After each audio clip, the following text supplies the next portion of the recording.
That community before had about 800 members. But it was all of the courses, and there was like a CRM in there. It was jam-packed with features. What ended up happening is when that shift was made, it was probably made 3 or 4 months ago, to where it was much simpler, no more CRM, got rid of the courses. And from that point forward, the Goldbar platform now has about 3,000 members in it. If I do a course on how to start a podcast for realtors, and it's an hour long or whatever, there's something very similar on YouTube for free. I might argue that mine is better, but there's something similar on YouTube for free. So the information is a commodity. Give as much of that as you can, and then sell the implementation and the systems, the accountability, and the coaching. So what we found is that it's much more effective, instead of just selling courses that are self-directed, what people really want are systems, access, and accountability. If you want to build a legitimate, profitable online business without shiny objects, without the hypey gimmicks, and without the stress and overwhelm, if you want to make more money without having to be present online all day, every day, pumping out content that nobody sees and hustling DMs to generate leads and sales, then this is the place for you. Welcome to the Digital Trailblazer podcast, your online business university, where you'll learn how ordinary people start from ground zero with no influence, no email list or audience to sell to, and no business or marketing experience, and go from working 9-to-5 jobs to building successful 6- and 7-figure online businesses and all the steps in between. Learn the strategies that worked and what didn't. Learn the mistakes that they made and how to avoid them, and then learn their plans for scaling their businesses and taking things to the next level. All so that you can build your business faster and easier and make more money without sacrificing the things that are important to you in your life.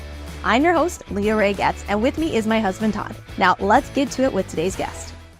Welcome. This is Leah Ray with Digital Trailblazer podcast, and I'm so excited to have with us Tony Acosta. Welcome, Tony. Why don't you let our audience know what you do? Absolutely. Well, first of all, thank you so much for the invitation. I'm very excited to be here. I've heard some of your episodes, and I'm honored to be on your show. As far as what I do, my day job is a real estate agent. I have my broker's license. I've been in the real estate industry for about 12 years. I started just as a regular showing agent, opening doors for people. I worked my way up to become a principal broker and eventually open up my own agency. So that's kind of my day job. My night activity, or my hobby, you could say, is I'm head organizer for TEDx here in my county. And so, communication and digital marketing has always been a huge part of what I do. And that's why I was so excited to be on your show. Thank you so much. Now, you're doing some really cool stuff in the world of online education and helping others build their businesses. So tell our audience a little bit more about that. Absolutely. So when I first got into real estate back in late 2012, I went through licensing school just like everybody else does. I took my test. I started trying to build a business, but very quickly I realized that I wasn't taught a lot of the important skills, if you will. Unfortunately, real estate licensing school doesn't teach a lot of the skills that are actually needed to be successful. So I really got into trying to educate myself through books. Online courses were kind of a theme back in 2012, but not so much so. And so I really started trying to educate myself. In 2017, I became principal broker of the agency where I was. And when that happened, I made that transition from just servicing my own clients to thinking about our agents and how to help them thrive and how to help them succeed. And so we started trying to build resources that could be on demand for them, that they were able to access at any time. And it was an interesting dynamic for me because we were putting on these trainings, and we had, some agents would come, some agents couldn't come. And so it reached a point where I said, okay, we need to build something where regardless of if somebody can attend in person or not, they can still get the information and they can still succeed. And so through, that kind of started my journey of looking into online communities, online courses, resources, downloadables, all of those things that now are an integral part of what we do was born out of this need to help our agents learn everything that they didn't teach them in a real estate school. That's awesome. So how did you decide to take it from just your team and your organization bigger than that? What does that look like? Yeah. So when I started kind of putting myself out there a little bit more, I was doing my own social media content to generate leads. because that was pretty much all I had. Like when I first got into real estate, I didn't have a portfolio. I didn't have a lot of contacts. I was 22 years old, never run a business before. So I kind of jump into this massive pool and I'm trying to figure it out. So I started doing my own social media content a little bit. And back then, 2012, 2013, 2014, there weren't a lot of agents that were doing that, at least here in my area. And so it started to stand out. When I become a broker, I start getting asked to speak at the board of realtors, or, colleague friends that I have said, hey, can you kind of show our team how to do this or how to do that? And so over time, I started to realize that it wasn't just me that felt this way, or it wasn't just the agents in our office that felt this way, but in general, all of the agents in my area, and I would say in the country, lack certain skills.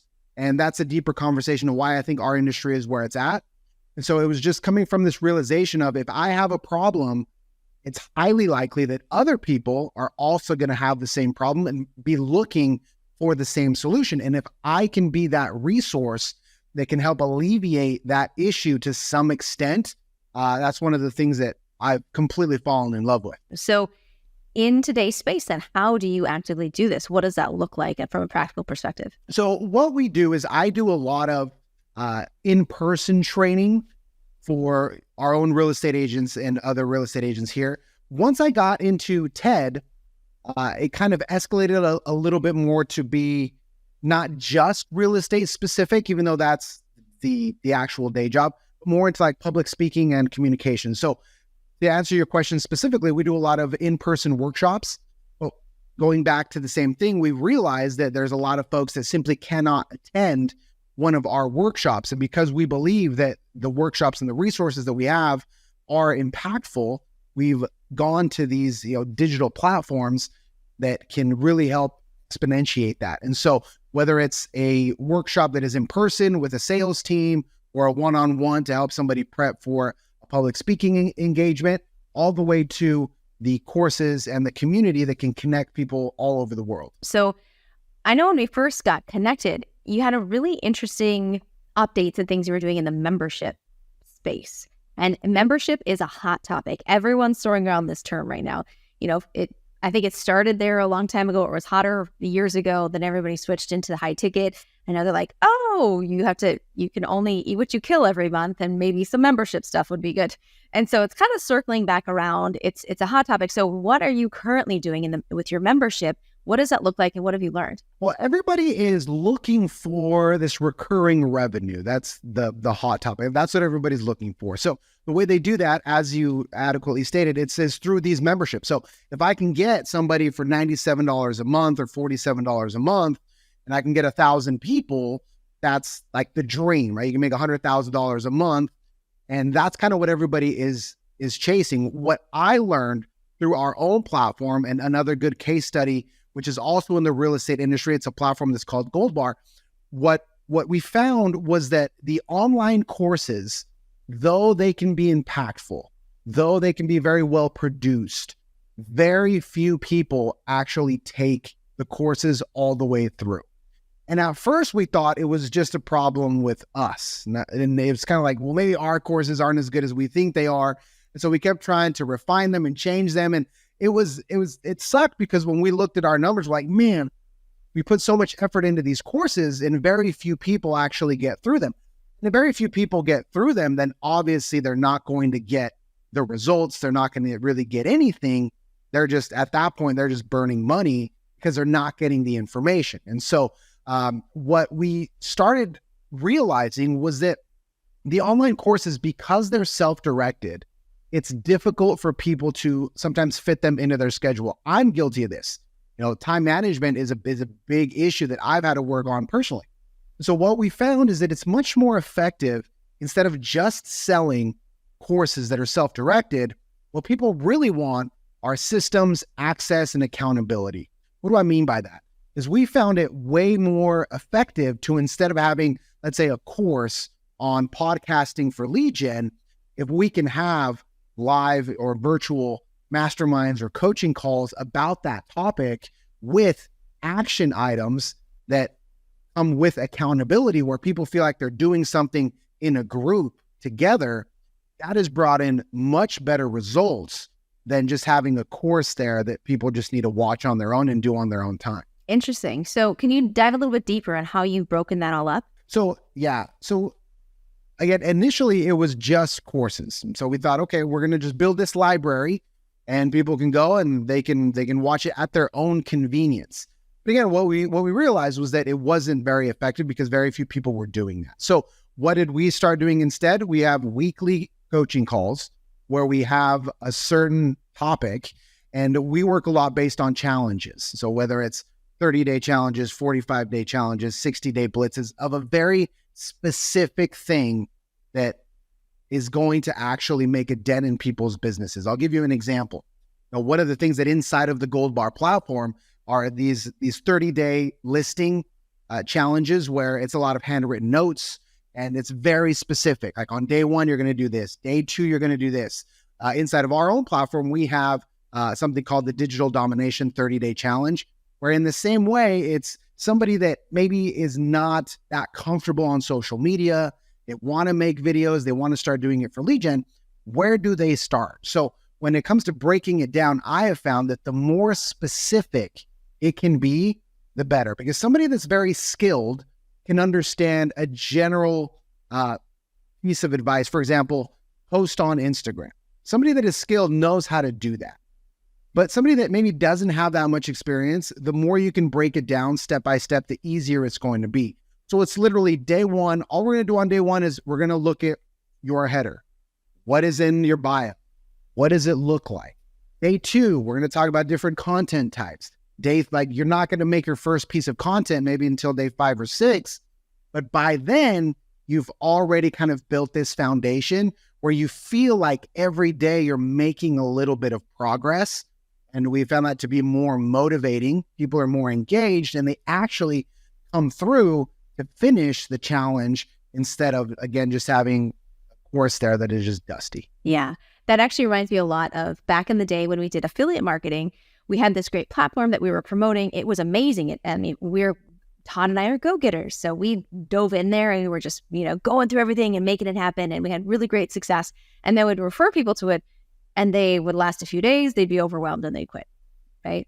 And so I did actually something very similar, and I had a 10-day quick start program for them that I created. It was raw. It was like me in the middle of the night with my big headset on, teaching them what to do. And it was just a video series in a Facebook group even, where it's like, hey, day 1, you're going to do this, and walk them through that process. And it was so helpful for people. So instead of staring at this giant elephant of what they had to do, it was broken down into bite-sized chunks every step.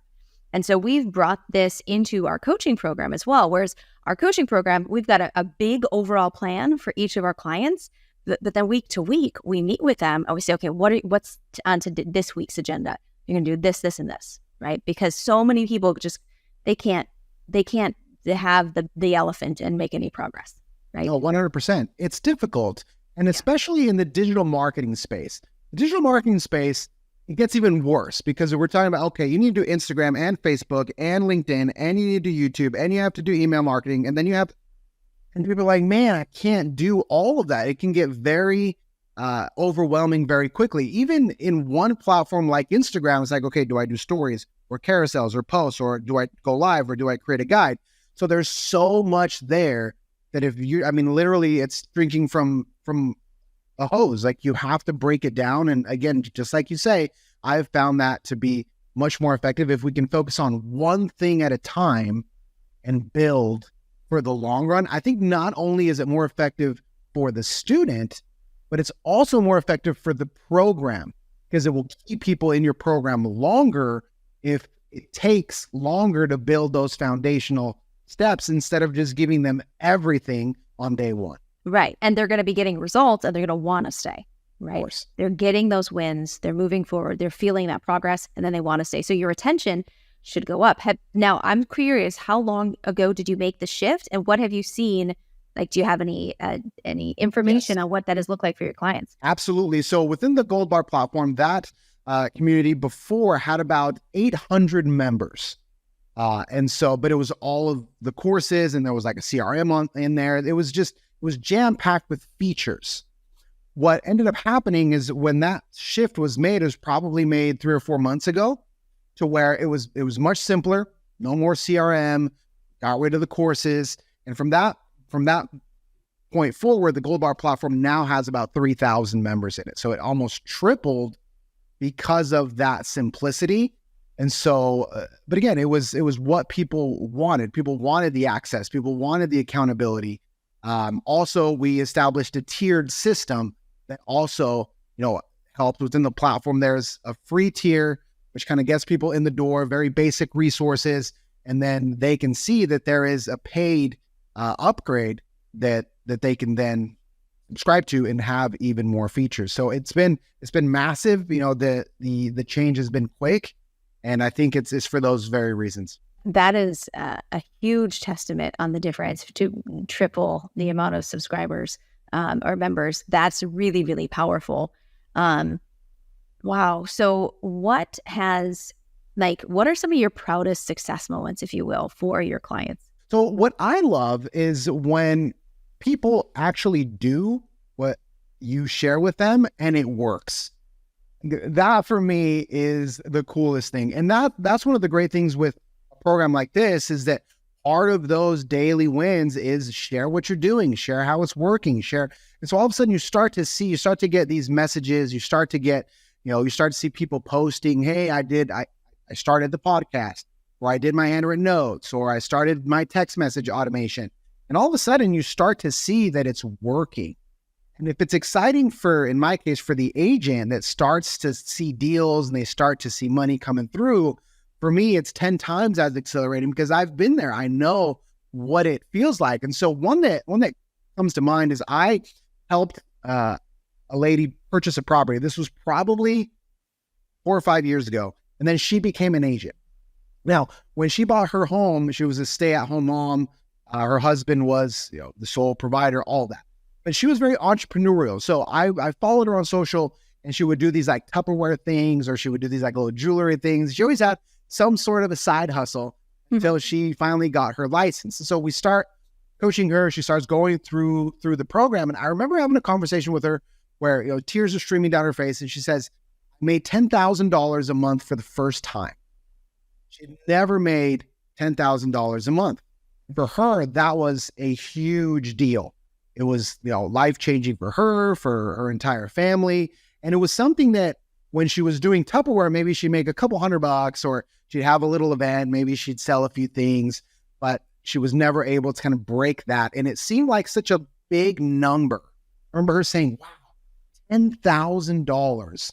And I remember when I made my first $10,000 and I looked at my bank account, I was like, holy cow, this actually works. And so that one really does stand out, because as an educator, as a coach, or whatever you want to call yourself, that's what you should be after. Those kinds of stories, those kinds of, experiences where you can help somebody, you can have that conversation and they can say, hey, thanks to you, or thanks to your program, or thanks to your coaching, I am now in a better place. Every single interaction that is like that for me is absolutely golden. It's the reason why I do what I do, because I have learned I actually get more excited when our clients close deals than when I close deals. That totally resonates with me. I know our clients, when they're getting their first sales, or they're hitting their first, $10,000 or $20,000 a month, and it's like, yes, like I close the deal all the time. It doesn't have that level of, excitement, but having them really hit those first and get those giant wins, that's what it's all about. I mean, our mission here at Digital Trailblazer is to make a positive impact in the world by really empowering those who have gifts to share that can really help people do it bigger and do it better, so that they can, we can reach millions by just focusing on our thousands. And so this is what it's about, right? This is why this industry is so cool, being able to help people. So I love that. So obviously you've really grown some pretty cool stuff. So what are some of the challenges that you faced in doing so, and how you overcame those? The biggest challenge for me was the exact opposite of what we just talked about. It was when it doesn't work. And it doesn't work either maybe because it's not the right fit for a certain individual, or they just really didn't do the work the way that they're supposed to, which happens a lot. And so that element that I cannot control was difficult for me at first because these are things that worked for me. I know they could work, but then when they don't, you're like, you start to question yourself. And I've struggled with that a lot, especially early in my career. Like, man, it worked for me. It didn't work for her. Why? Should I not share this anymore? Should it be different? Did I say something wrong? And so for me, it was difficult to get to a place where you can realize that even if you have a system or a program that works, because if you're selling it, you should walk the walk. If you're doing that and it works for you, but it doesn't work for somebody else, you have to kind of realize that a lot of that is things that you can't control. You don't actually know, did they do the actions? Did they follow it? Did they actually watch? Were they on the call or were they just on mute and they were doing something? Like, you just don't know. And for me, that was kind of difficult to consolidate at first, especially when you start to get comments, which are rare, but you start to get comments of, yeah, I tried to do this and it didn't work, or I've been trying this podcast thing and nothing.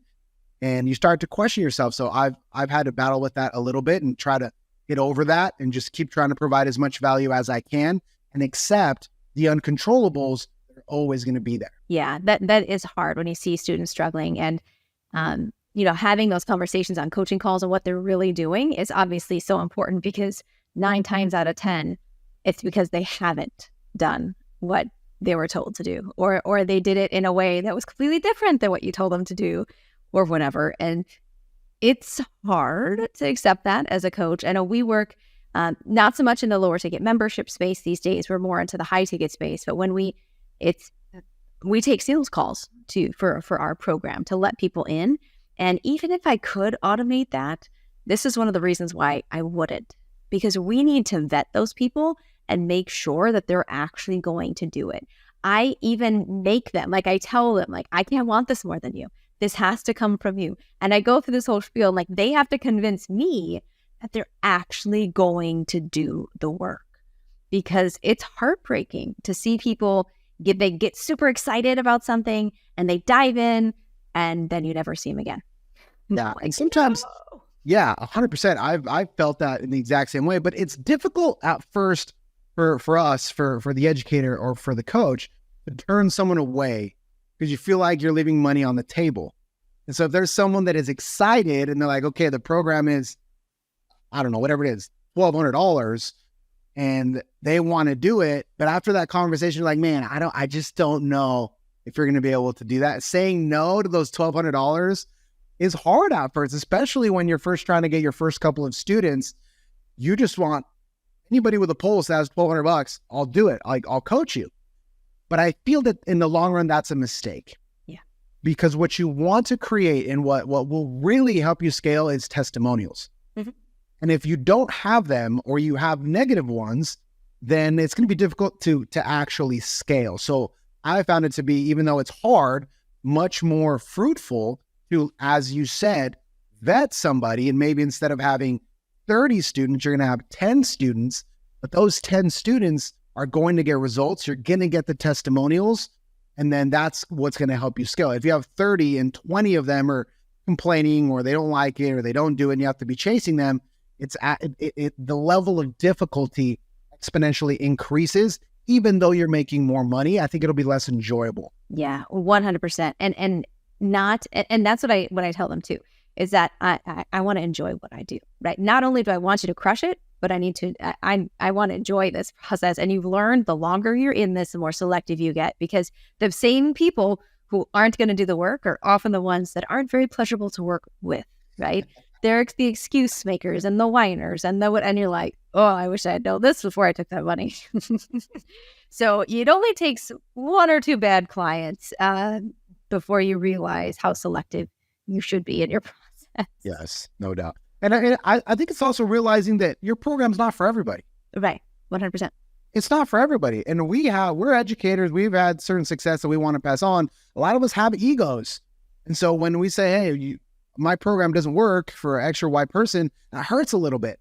But you have to know that from the get, whether it's your style, your specific strategy. I mean, just in the real estate industry alone, do you do digital marketing? Do you cold call? Do you door knock? Do you farm? Like, there are a lot of different ways to win, and not every way is my way. There are people that sell hundreds of homes and they're not even on social media. They don't have a podcast. They have other ways of doing it.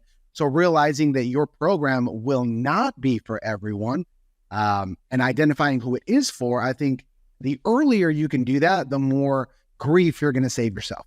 Right.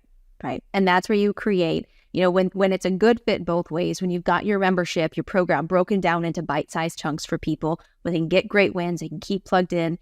That's where your retention comes in. That's where your repeat customers and your lifetime super fans really take over, is if you keep serving from that mentality. That's you hear the 1,000 super fan rule, right? That's where that starts. And so really aligning yourself throughout is the way to go. Just the way to go. Awesome. So how do you find clients? Like, where are they coming to you from? Well, a lot of us, for us is inside of our immediate network. So I'm part of an agency that's called Real Broker, which there's agents all over the country.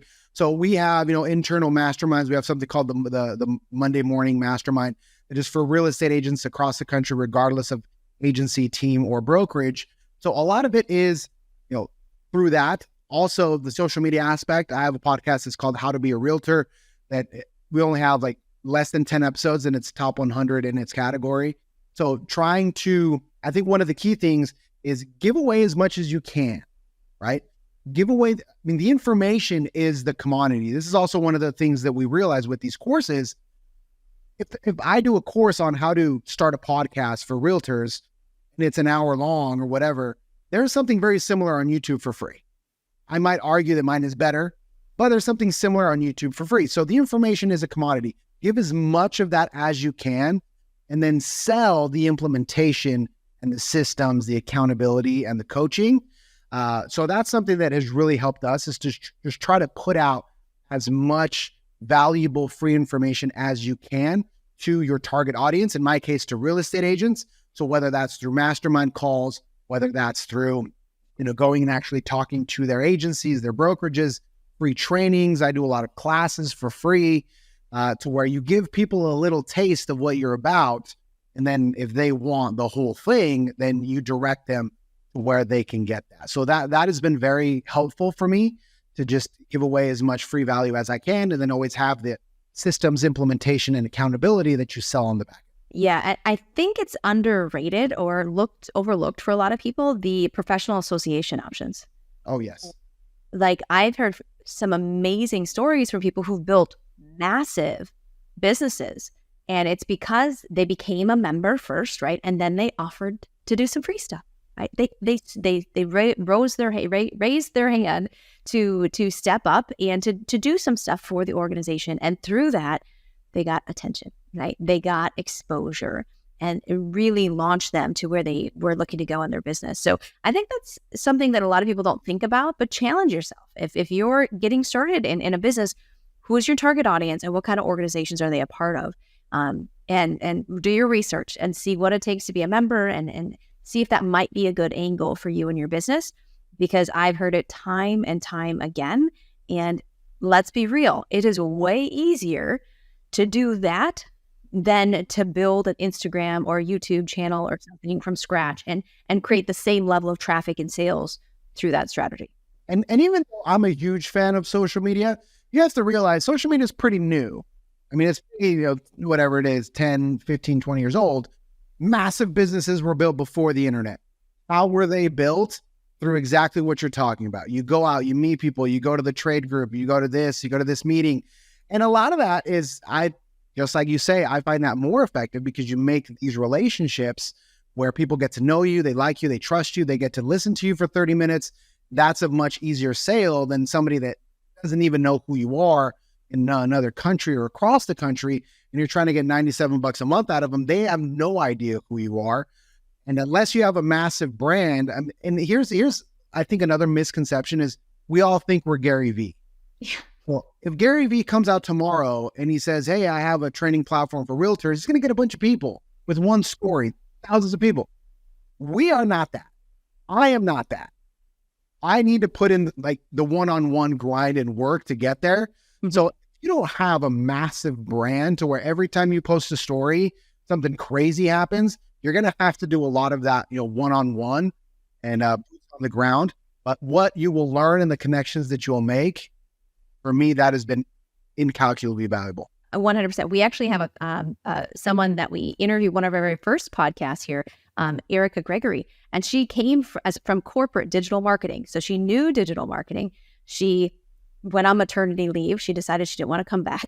So she said, okay, I'm going to figure this out. She wanted to work for herself, doing social media for people, doing marketing. And so what she did, she started her own online marketing for herself, but she didn't stop there. Her entire first year of her business, all of her revenue came from meeting people in person. She went to the local chamber of commerce. She went to these places where local small businesses who needed her help were there. And she hustled it out. She replaced her income in less than 3 months and has built a 6-figure business. But she said, I was a digital marketer. Like, that was my thing. And I didn't even get clients through doing the digital marketing for at least a year. Like, so people who think I'm just going to sit back safely behind my keyboard, well, great, that's fine. Like, especially if you have ad spend and you're really good, like, yeah, you can do that. But the average person, they don't have the skills to do that. They don't, just the ability to make those connections is so invaluable that I think people poo-poo it and they don't think about it, but it's so real and it's going direct to the person you want to connect with. If someone has a conversation with me in person and they're my target audience, you better believe they're going to be asking me to have another conversation about how we can help them. That's just how this works. So absolutely. So what do you feel like are your next steps? Like, where do you plan to grow and take this from here? So I think the natural progression for us next is put on larger events. I think that you go from like the small, office training, one-on-one, and then you go to the online platform where you're on these Zoom calls where you have, dozens of people. I think the next thing is these events, especially through, my TEDx chapter. You get to meet a lot of people and, you realize that there are others that are just as good or better than you in different lanes that can also provide value. There are a lot of skill sets that overlap that if you can bring other people, put them in one room, now it's not just you talking to people about real estate. It's not just me trying to help agents sell real estate, but I have other individuals that can provide other value, whether it's, how to get your body right, how to get your mind right, how to get your relationships right. But it has to be other people that you bring in that are experts in that field. One of the things that I made a post on Instagram the other day, one of the mistakes that I think that coaches make is they try to coach you on everything. And even though there is some overlap and everything has to do with each other, I'll give you an example. If you come into my group, Leah, to learn how to sell more homes, but all of a sudden I go on this tangent and I say, well, if you're not happy, Leah, then you're not going to be able to sell more homes. Or if you're out of shape, then you're not going to have the energy to be able to do these door knocks or whatever. So all of a sudden, I'm trying to coach you in fitness. I'm trying to coach you in relationships. I'm asking you, like, how are things going with your kids? And even though everything does have to do with each other, because, we're multidimensional beings, I don't think it's my place to do that. I think if I want to do that, I should bring professionals into the room that can speak to that and help you. But you are paying me to learn how to sell more homes, not how to fix your marriage. So that's kind of a hot take, but I feel like whatever your expertise is, stick to that. And answering your question, then the natural progression is as you grow, you can have a more generalized platform where now you have the brand and the connections to bring other experts into the room that can give additional value to the people in your network. I think that's so important for people to hear, is that you can't be all things to all people. This, like, get a really specific lane and stay in your lane. And they compare themselves to like Tony Robbins. Like, I want to be the next Tony Robbins. Yeah, you're okay. It's like, you got to start here and you got to get really good here. And then you can open that up a little bit and then get really good here. And then it grows from there. But you can't compare yourself to Oprah.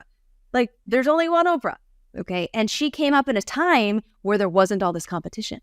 Remember that too. When Tony Robbins and Oprah, like, they became huge, there wasn't the opportunity, the internet access for people to do this. It wasn't democratized yet, right? We couldn't all go out there and do this as well. Now, there's a lot of people out there doing this. So find your lane, stick to it, get really, really good at it. And I love what you're saying about bringing in experts. I have a former client and now a dear friend who's amazing at summits. I know summits are very powerful. I know they're great. I've never done one because they're a lot of work. So I'll just be honest. And when my clients are thinking, well, okay, they're doing paid traffic, they're doing the things that we teach, but they want to add that layer. Okay, let's talk to her. Adrienne Hill, she's awesome. Go speak with her about it. I'm not going to try to learn something just to teach you and not be the true expert on it. I want to connect you with the people who really have that expertise, because, I understand the theory behind it, but I'm not going to, that's about it. I've never actually done it and don't have that expertise. So I think that's a really important message for people to really stay in their lane and just get really good at crushing it.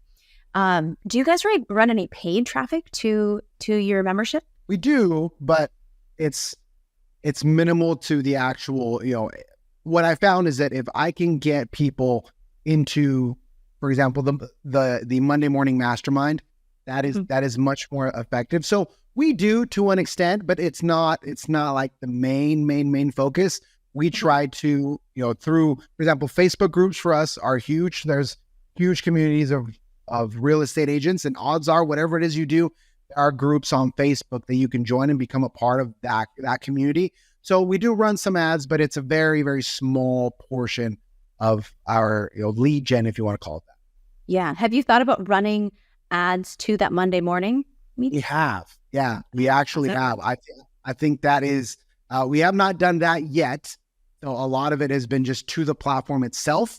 So just full transparency. I don't want to BS you on this podcast. I think that's a tremendous idea. I think that is something that we will implement in 2024 is having the traffic go to the lead magnet instead of the actual thing. I think is a smart strategy.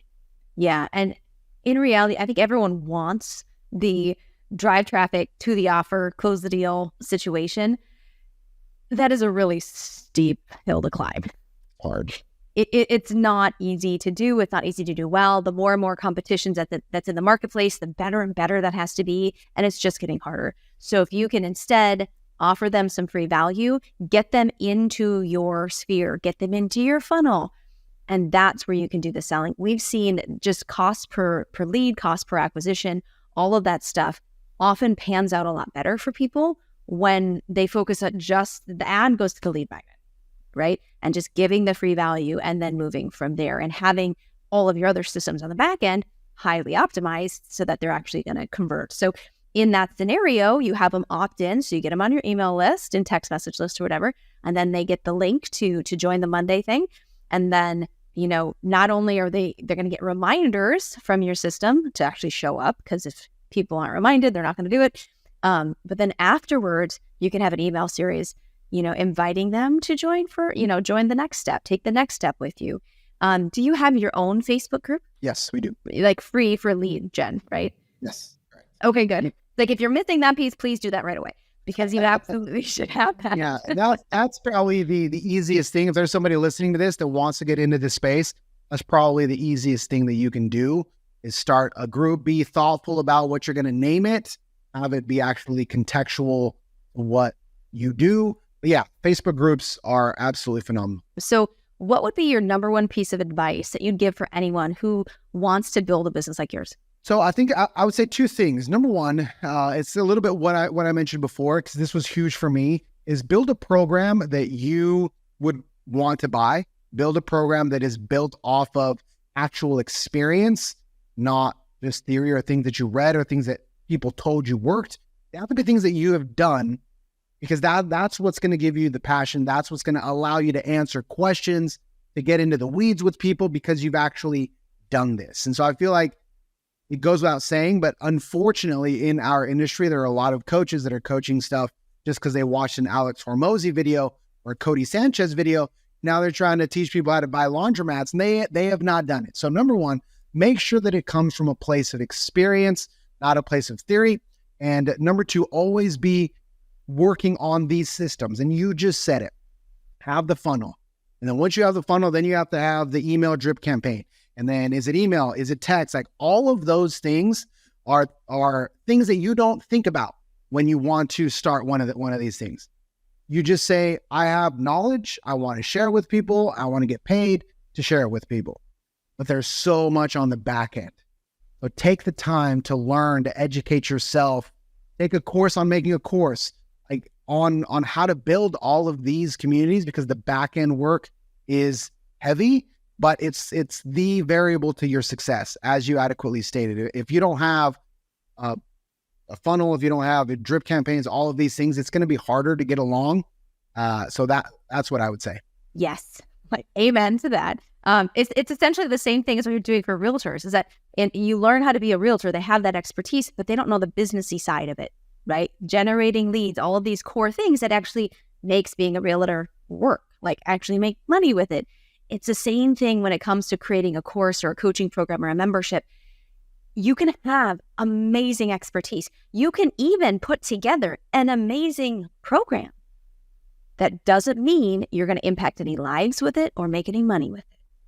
That's what we do, is that we help people with, if they need help putting it together, but more importantly, the sales side, like how to put those systems in place, how to drive traffic. Like you need a good offer with a great message.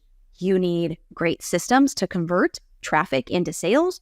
And then you need traffic. If you're missing any three of these, you're not going to have a business, like period. So yes, this stuff is all awesome, but commit to figuring out all three and get help if you need it. If you are not a marketer, like by trade, and even if you are, sometimes you still need some help, then get the help that you need, or otherwise people sit on these things struggling for years. And it breaks your heart when you find these folks that you talked to 2 years ago that were so enthusiastic and just getting started and they didn't need any help, they're good. And then now, it's 2 or 3 years later and they're still getting started. And you're like, oh, think of the lives that you could have changed. Think of the impact you could have made in the world during these 2 years if you had gotten the help you needed from the beginning. I love that you said that. I love that you said they're always getting started. I felt that way. We're always getting started, but we can make so much more progress, as you said, if we're coachable, if we're able to actually try to educate ourselves. And I'll close with this. The other thing that I would add to that, and just because of my background with speakers and TEDx, work on your communication skills. Take a public speaking class, try to get on a few podcasts, start your own podcast just to practice. Doesn't even matter how many subscribers it doesn't matter. Those are your reps. Those are your push-ups. Your level of competence, you will be judged not so much based on your competence, but based on your communication style. You can be a 10 in competence, but if you communicate like a 3, unfortunately, that's the way that people are going to view you. And the reverse is true, which is unfortunate. You have people that have 3 or 4 competence, but they're charismatic and they're electric, and they're the ones that take bigger slices of that pie, even though they don't necessarily have the substance and the skill set on the back end. So if you feel that you are good at what you do, which if you're listening to this podcast, I assume you feel you're good at what you do, then one of the next immediate steps is really work on your communication skills. Go to a Toastmasters, go to whatever it is, and learn to communicate better and watch what happens, not only on the lead side, the lead gen side, as you pointed out, also the quality of your content. Your ability to connect with people and to drive these messages across will be exponentially better. And because of that, people will get better results and you'll build a much bigger platform because you have sharpened those communication skills. What's the best way for people to connect with you if they like what you had to say today? Yeah, so the best way is through Instagram. That's my most active platform. You can find me tonyacosta.us. If you're a real estate agent, you can go to m4mastermind.co, m4mastermind.co. That is our Monday morning mastermind. That's every other Monday. Our next one is this coming Monday. Or for the platform itself, it's learn.goldbartraining.com. But for anything for myself, feel free to reach out. It's Instagram is the most active platform. Now, do you have a freebie to give away to our audience today? You absolutely do. So shoot me a DM. I have what's called a visual and vocal workshop, which we do not only for real estate agents, but I've done it for Adobe. I've done it for a lot of local companies here. So it's about 45, 50 minutes but it's a recording of that visual and vocal workshop. What I go over is, number one, the visual foundations, which is all of our nonverbals. So I go over that in depth. And then the vocal foundations, which just talks about pitch, tone, pausing, melody, rate of speech, all of that crammed into one session. So absolutely, we have that available. We can give access to that, and hopefully that can be helpful. Awesome. And we'll have the links for that in the show notes and all of that for folks. So thank you so much for being with us today. This is so much fun. Absolutely. Thank you for having me. You've been listening to the Digital Trailblazer podcast. For show notes and information about today's guest, head to digitaltrailblazer.com. Now, if you love this episode, if you got some value, make sure you leave us a review and subscribe. And be sure to share this episode with anyone you know who could use help to build their business. Thank you for listening, and we'll see you next time.